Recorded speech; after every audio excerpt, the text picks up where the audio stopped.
Coming up next on Arizona Horizon, how will Arizona be impacted by the federal government shutdown? We'll get some answers from local economists. And we'll find out about new research into the increasing problem of obesity. Those stories next on Arizona Horizon. Arizona Horizon is made possible by contributions from the Friends of Eight, members of your Arizona PBS station. Thank you.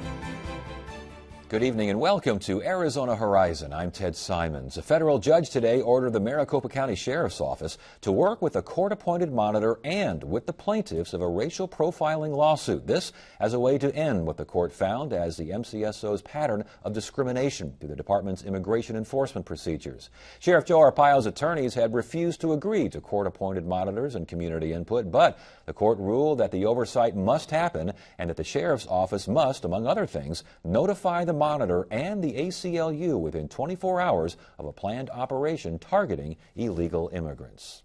Well, the Grand Canyon National Park is closed and civilian workers have been furloughed at Luke Air Force Base. Those are just some of the indications that the federal government shutdown is being felt in Arizona. For more, we welcome ASU economist Dennis Hoffman and economist Jim Rounds of the Elliott D. Pollock and Company. Good to see you both here. Thanks for joining us. All right, Dennis, we see a little bit here, a little bit here. How's this shutdown going to impact Arizona? Well, you know, that probably in terms of job loss, the bigger impact is obviously D.C. because most of these folks work in D.C. But a lot of these agencies have staff distributed across the country.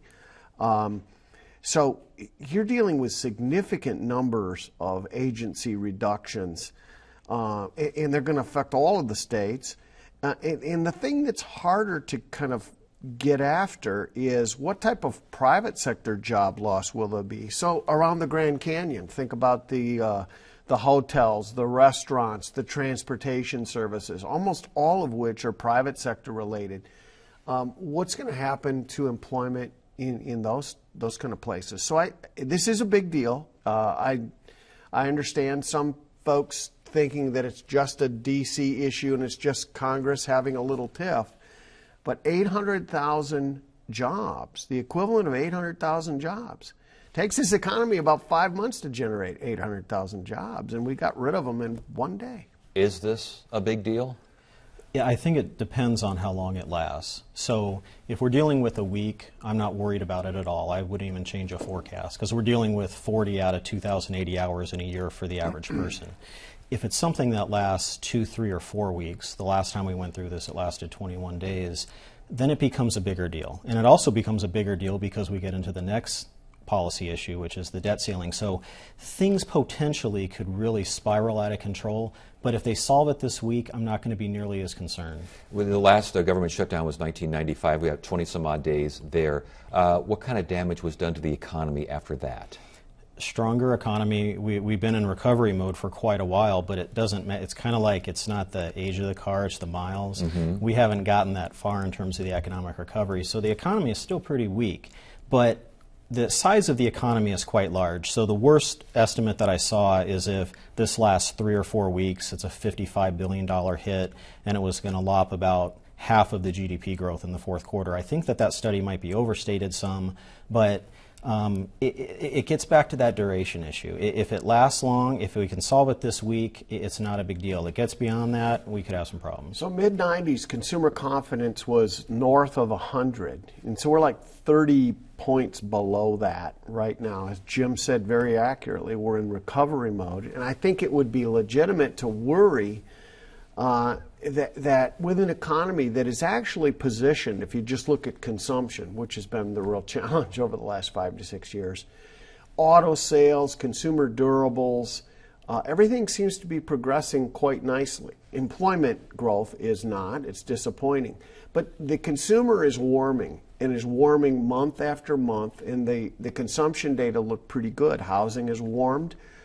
So the question would be, is this going to be a shock to confidence? The old CNN effect, this buzz around the government shutdown and all of the concern about these kinds of job losses, is that going to make people hesitate? Boy, that hasn't been discussed enough, I think. Consumer confidence, just confidence in the government in general. And I think everybody would have been surprised if the federal government actually worked through this in a mature manner. I think the new normal is that expects some disruptions. In fact, many economists' forecasts assume that some goofy stuff is going to happen in Washington. But it's difficult to know if we're going to have a lasting impact, and are we going to have this cumulative effect over time, because people really don't have faith in Washington.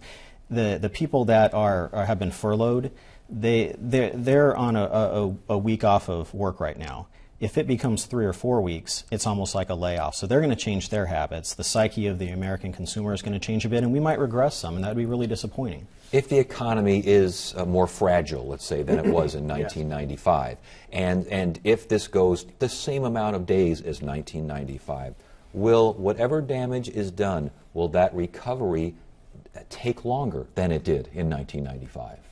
It's hard to tell. We were right at the point where we are starting to see more solid economic data. Now, I don't buy that we're going to lose 1.3% off of the expected rate of growth of around 2.5% for the fourth quarter if it went on for 3 or 4 weeks. But it's possible. That's a problem. Now, if this is temporary, and these aren't really lost jobs, it's just people not getting paid. We have that shock to the economy 1 year, but then we're not really losing the jobs going forward. So it's a different situation than a permanent job loss. So the analysis is a little bit different than, say, the sequester, when we knew that we were going to be permanently losing a lot of jobs. Yeah, talk about the sequester. I mean, how does this impact?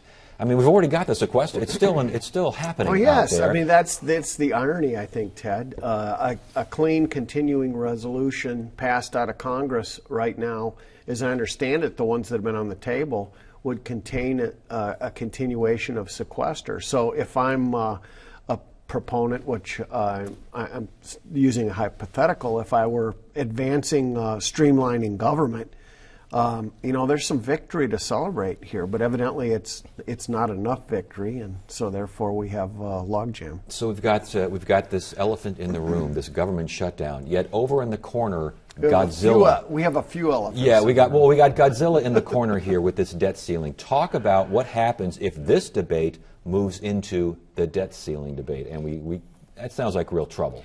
Well, the government shutdown it's more of a bummer.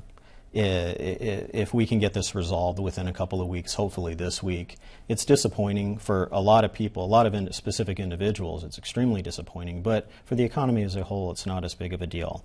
If we get to the point where we don't adequately address the debt ceiling, that's something brand new that we've never really done before, where we haven't been able to take care of our other financial obligations. This would be all new territory for the U.S., and that could be something that could really cause disruptions. That's the type of thing where people do change their economic forecasts. Indeed. Lehman, flashing back to Lehman, the takeaway from Lehman weekend for me was when I heard that we came very close to defaulting on commercial paper. What does that mean? That means that many businesses wouldn't have been able to meet payroll. So all of a sudden we go from being concerned about the economy to not having a check on the next Friday. That was Lehman.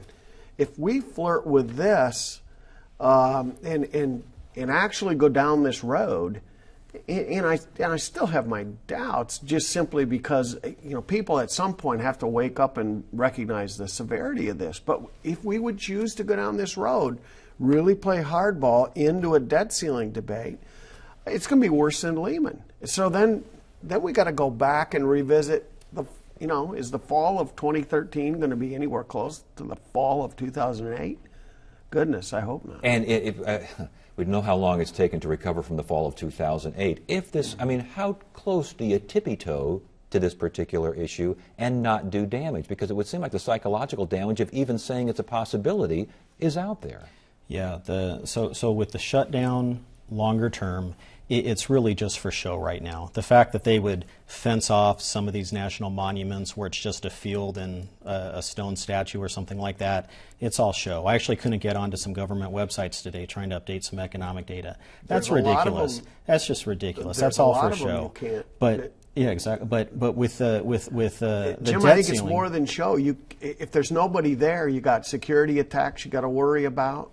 If there's not folks there monitoring those websites, they got potential issues. And so, yeah, census is down, BLS is, we have no labor data on Friday. I don't mean the economic issue as a show. I mean the political garbage going on. It's mainly a show. I don't think that the discussion that they're having right now in the debate, they really shouldn't be having right now. I was referring to more that being a show. Fair enough. The debt ceiling, I think, is more just a pure economic issue. Now, they're going to bring in some of the Tea Party comments, how we can't keep having our government expenditures greatly exceed revenues, but that's not a short-term resolution. That's something that has to be dealt with over the longer term. If politics turn and somebody wants to suddenly try to take care of this differential over a month or two, it's going to be a disaster. So some people need to pull back their expectations a bit. He's exactly right. We have very long-term problems and very serious ones. Sadly, I haven't heard those discussed much at all from either side. And that's dealing with the long-term legacy obligations around things like Medicare. So what does all this say to the world's investors? With the shutdown and, again, Godzilla over there in the corner. I mean, do the world investors, they have anywhere else to go? I've heard that, who cares what the world invests? This is America. They're going to be here come what may. Is that a little out there? I don't know. It just sends another signal that, the U.S., they question whether or not the U.S. has their act together. We pointed our fingers and laughed about Greece and Southern Europe for a number of years. I mean, it's very possible that a lot of folks around this planet are finding some humor in our dysfunction. Finding some humor, but will they do anything with their money? Will they do anything with their investments? Will this cause them to pause, delay, slow, any ramification? Not right now. Again, if it's not extended, we're sending a bad signal. Actually, we're sending a perfectly accurate signal. We can't get our act together in D.C. That's been what we've been sending for the last few years. You even saw with the stock market, the first day of government shutdown, we actually the Dow closed higher than the prior day. I think that most people are expecting this is going to be resolved short term. If this goes on for a longer period of time, then we bring in that debt ceiling issue. Then you might start to see investors pull back. You might start to see people feeling less confident purchasing bonds. And then all of a sudden we're paying more. I mean, you can do an hour show just on the ripple effects of that. Debt ceiling is the big deal, and it's serious. It really, historically, folks debated in Congress, but they didn't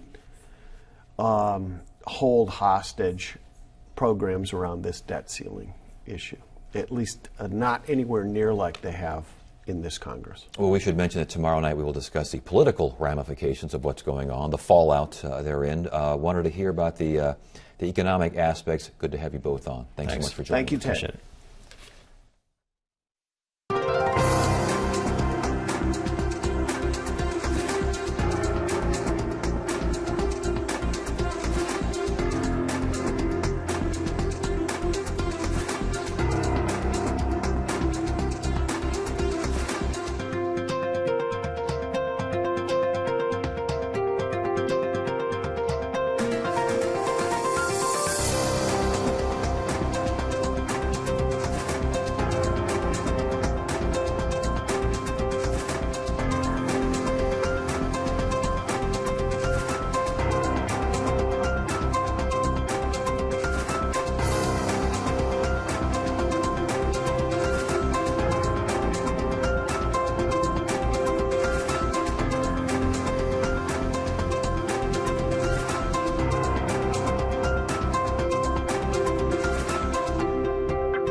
We want to hear from you. Submit your questions, comments, and concerns via email at arizonahorizon@asu.edu. Arizona State University researchers have been conducting new studies on obesity. Dr. James Levine, co-director of the Mayo Clinic ASU Obesity Solutions Initiative, is here to tell us more, as is Alexandra Brua-Slade, Director of Operations for the Obesity Solutions Initiative. Good to see you both here. Thank you so much for joining us. Absolute pleasure. All right. How serious is the obesity problem in America? Well, the way I look at it is, we all know the statistics that more than half of individuals living in America have a weight problem, a third have obesity. But I think what concerns Alex and I more is it's sort of like living in the valley and you see the storm coming in. We ain't seen nothing yet. Alex? So it is escalating. It seems like it's escalating. Is it? Is it getting worse? It is, and it's a global problem, not just in Arizona, not just in the US. So what we're seeing in a lot of middle-income developing countries now is that the rate of acceleration of the problem is really speeding up.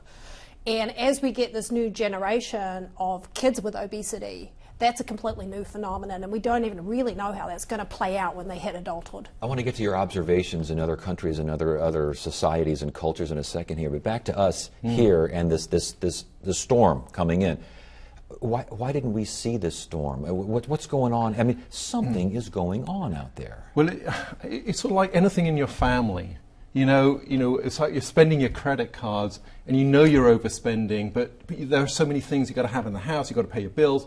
And you know the impending doom is coming.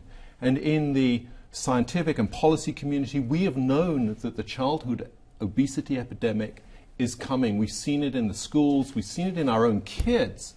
You just need to stand at a bus stop or travel on the light rail, and you know what's happening. Okay. Are we not exercising enough? Are we not eating right? Has that changed considerably within the last decades to cause this? The answer is yes. Not only are we not eating right, and not only are we inactive all of the time, but we also have built this culture around us that makes being healthy very, very difficult. Yeah, we all want to make the right choices, but it is very, very difficult to step out, to eat healthy, to be able to afford to eat healthy and actually live right. Is it more difficult to do that or just too doggone easy to do the other? Well, I think the interesting observation about why it's taken us so long to sort of cotton on to this is that, you know, if you compare it to something like climate change, where people are actually motivated to do things before they actually see the physical effects, obesity is really such a complex problem that people have, I think there's almost this sort of comfort in deniability, because if we can't even fix it for ourselves, and it's incredibly difficult to lose weight. It doesn't matter how motivated you are, it doesn't matter how many self-help books you've got, or even how much money you've got. It's very, very hard to do, and if we can't do it individually, then doing it collectively is even a bigger ask. Stress. Correct. Genetics. Correct. Lack of sleep. Correct. Exercising and eating. Correct. Are we seeing it just affect, this person does A, B, and C, they're not obese. This person does A, B, and C, they got a problem. Are we seeing that out there? Well, actually, it's really, really interesting, the resiliency factors that somehow some individual, I mean, the miracle to me is that anyone is lean, right? And in fact, we've done quite intensive studies to try and understand, well, what is it about two people who sit next to each other at work that one person is lean and one person is battling obesity? What are the differences between those two individuals? And it is how often the stress may be the same, but we all know this. We all deal with stress so differently. Mm-hmm. Some of us need more sleep than others, and some of us have, have 2 or 3 jobs, and so many of my patients are sort of rushing around all the time that not only are they stressed out, it's almost impossible to gather the time to have either a healthy walk or a healthy meal. I want to get to healthy walks in a second. So I know you're big on that, standing up and walking. Big time. But I want to get back to you. Now, you've been all over the world. You've studied cultures all over the world. Are they having the same kind of problems? Well, it's interesting. So as I said, a lot of the middle-income countries like China and India are predicted to have massive healthcare collapses in the next decade or so because of these issues. But one of the things that we're seeing in our research as social scientists is it's not just the physical issues and the cost issues around obesity, it's also the social issues. So we're seeing a globalization in what we call fat stigma, this idea that we judge people because of their weight. And this is really problematic because we know that it's the stigma also makes it actually more difficult. If you blame people for their weight, it actually makes it much more difficult for them to lose weight and keep it off. Can you blame people? I hear that all the time. Can you blame someone for not being able to lose weight? We've got to stop the blame game. You just need to spend time with individuals who are battling with obesity to understand that, who would want to have obesity in modern society? You're stigmatized, you have health problems. You can't get around the way you want to. I mean, who would choose that for themselves? No one would. And again, when you actually talk to people who are battling this and you listen to their concerns and the things that are going on every single day in people's lives, one starts to understand that people want to make the right choices, were they either available or were they had the time and facility to actually enjoy them.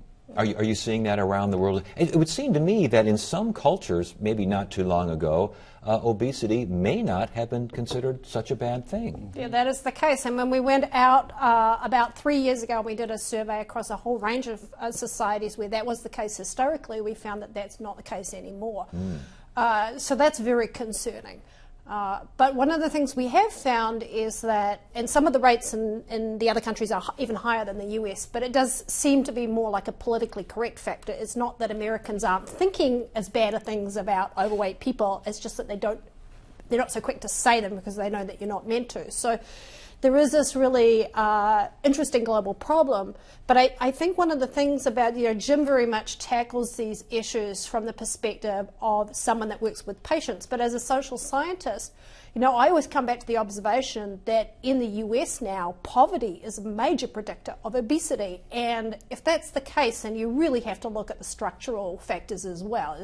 That really takes it out of us thinking about it as something to do with individual behavior, because if it's very difficult to be slim when you have a lack of resources, then that's something that I think we have to look at socially, structurally, how we build our cities, how we organize ourselves, how we design our workplaces. And with that idea, let's get back to you and this idea. You kind of invented this desk where you stand up.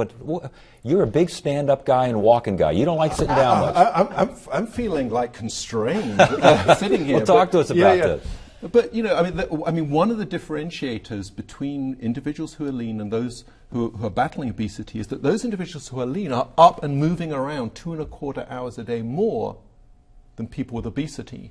And who's got 2.25 hours a day to go to the gym and so on and so forth? And so we've been very interested in finding ways to inject activity time into the workplace, into schools. And I'd like to emphasize something Alex just said, is there have been fantastic data right across the country, 3,300 counties in the United States, that demonstrate that not only are areas that have high levels of poverty associated with food deserts and low quality food, but these are the areas too where people are most sedentary. Okay, so with that, and you said up and moving around. Right. That was but then you said we don't have time to go to the gym. You don't mean up and moving around, sweating it out and doing the Richard Simmons business out here. We won't go there. Let's not. But the idea of literally just get up and go to one room to another, go walk to the mailbox instead of what? I mean, that's exactly right. I mean, walk and talk meetings. So if you're at work, instead of we could up. The opportunity. We've got to be careful here. The opportunity just to get up and move throughout the day, whether it's a walk and talk meeting, instead of emailing somebody 2 doors down, just get up and walk there. On the phone, when the phone goes, just get up and pace around. And the data are very, very clear now that if you can break up your sitting time, it's a very powerful way of staving off bad metabolism for diabetes and hypertension and so on. Do you think that's what's happening in other cultures as well, that people perhaps are more sedentary? They're not the cultures that went out and did things. Everything's modernized now, and so we're sitting more. That's part of the capitalist dream. As you move into a cash economy, you're less likely to be farming, you're less likely to be fishing, you're less likely to be walking. And as economies modernize, one of the things that happens is that the type of jobs that people have become much more sedentary. It's a massive global trend that's been going on for the last several decades. We actually studied people living in agricultural communities in Jamaica before they moved into Kingston, into the inner city. And what we actually discovered is when people when they live the capitalist dream, people halve the amount of activity they do. And we're not talking about anyone running anywhere. We're talking about literally halving the amount of activity that is the natural way the human is meant to be. And there might be increased stress. Not necessarily, they're not having their mental activity, they're having their physical activity. Absolutely, absolutely. And then the stress builds up, and then one eats more to feel more comfortable with oneself. And, and then the cycle builds. All right. Well, we have to go. I did want to mention, though, you did invent the desk treadmill, didn't you? Indeed, I did. And that has been sort of, there are tens of thousands of these out there. And it, I was thought to be crazy when we came up with it, but it's proven to be a really good idea. Well, it's interesting conversation, good information. Good to have you both here. Thanks for joining us. Thank you. Thanks, Ted. And Thursday on Arizona Horizon, we'll talk about the political fallout from the federal government shutdown, and we'll hear about a chance that dog owners recently had to take their best friends to art galleries. That's at 5:30 and 10 on the next Arizona Horizon. That is it for now. I'm Ted Simons. Thank you so much for joining us. You have a great evening.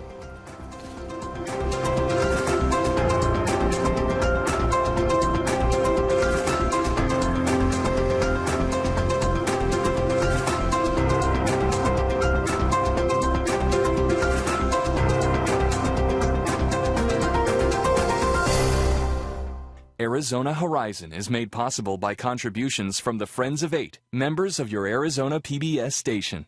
Thank you.